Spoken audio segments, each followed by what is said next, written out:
My neighbors are oblivious to the strange looks and comments directed at their 12-year-old daughter, and it's making me furious.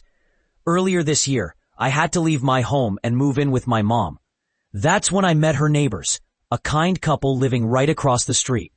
They have 3 kids, the oldest being a girl I'll call Amy. If you saw Amy, you'd never guess she was just 12. When I first visited their house for lunch, her uncle was there. And when Amy and her siblings came to greet me, I assumed she was at least 16. Her uncle gave me this strange smile and said, "She's only 12. Can you believe that?" At the time, I didn't think much of it, but things only got worse.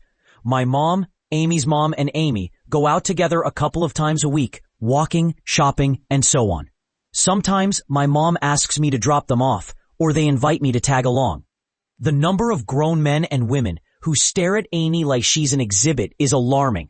To clarify, even though Amy doesn't look her age, she still appears obviously young. I don't feel comfortable discussing her this way, but it's true. People still gawk, and some even have the audacity to say inappropriate things. Amy is just a kid, and she can't tell the difference between a compliment and outright harassment. I've almost gotten into fights multiple times because of it.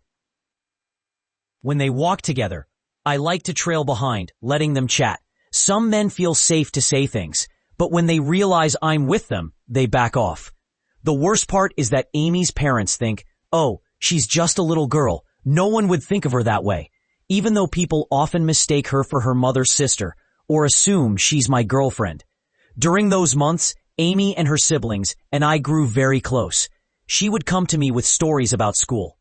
And from what she shared, there are a couple of teachers who are also inappropriate. It feels like there's always someone preying on her. I talked to my mom and her parents about it. My mom is a bit more concerned than Amy's parents, who are completely oblivious. Still, I don't think she's taking it seriously enough either.